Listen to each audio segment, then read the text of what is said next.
Hey everybody, Pastor Randy here.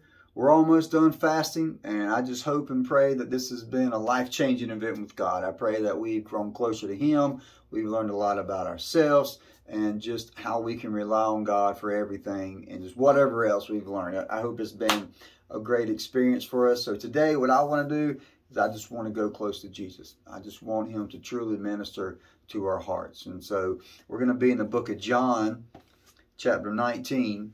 And this is Jesus being crucified on the cross. And verse 25 says, "Near the cross of Jesus stood his mother's sister, Mary the wife of Cleopas, and Mary Magdalene.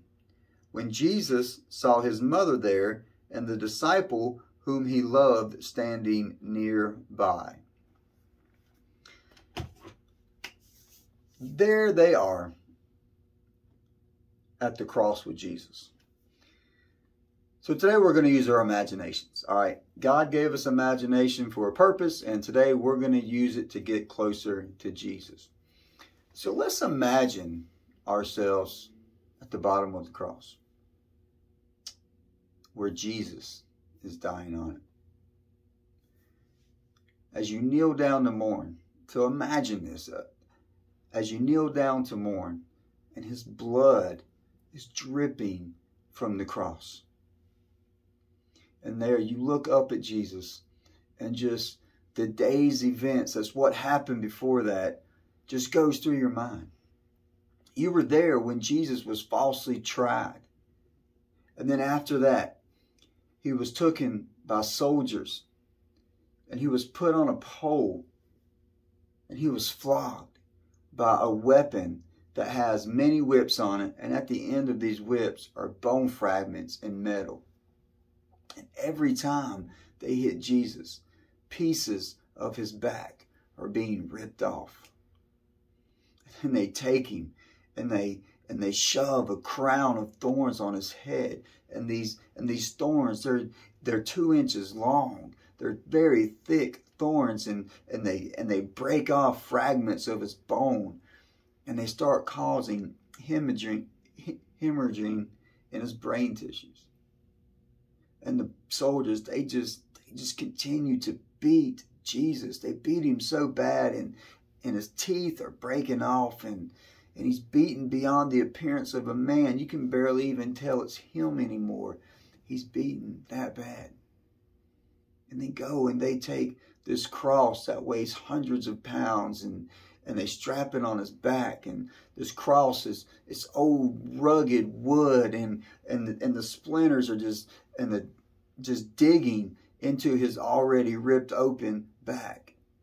And there's Jesus. He has to carry this cross for over a mile, and he's fallen a few times, and they make him continue this trail.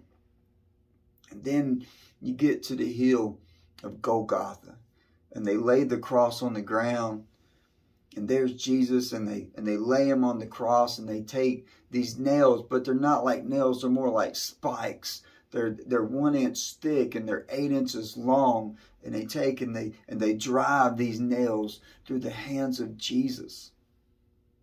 And by this time, you understand that in crucifixion, by now they're starting to put the nails in people's wrists, because the hands cannot sustain the weight of the body. And sometimes people's body would just fall off their hands, and they would just flop over on the cross.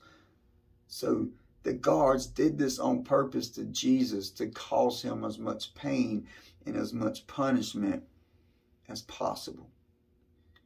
And then they take his feet, and they drive a single nail through his feet. And then they lift up the cross. And there he is, Jesus, the Son of God, bleeding out right in front of your very eyes.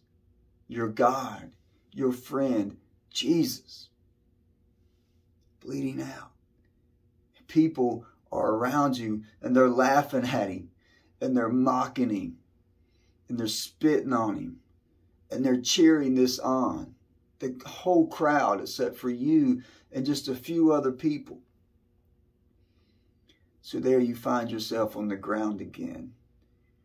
You're at the bottom of the cross. The blood is pulling up underneath you. Jesus, your friend, dying right in front of your eyes.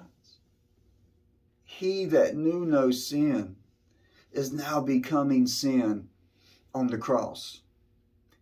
And then you understand that your sin is the reason why he's on the cross. That's not his sin. You, me, we are the ones who put Jesus on the cross, and there he is taking the punishment, bleeding out, dying before your very eyes, and you are part of the reason why he is on that cross.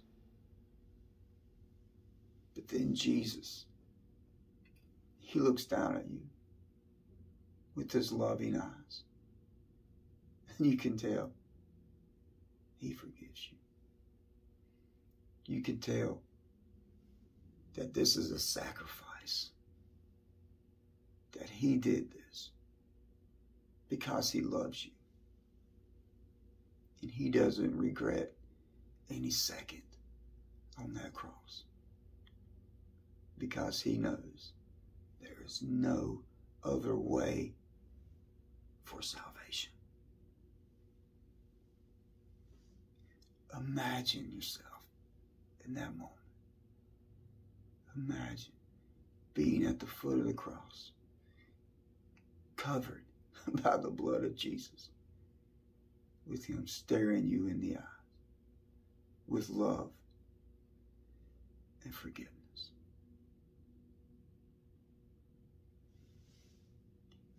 Let yourself feel the love of Christ today. Let the gospel penetrate your heart. Let this love that God has for you change your life today. Minister to you like no other. You may know the gospel, but let the gospel just be renewed in your heart today. Let the love of Jesus change you. And let the blood that you are covered with renew your heart and your mind today in the love of God. Allow the gospel to change who you are today.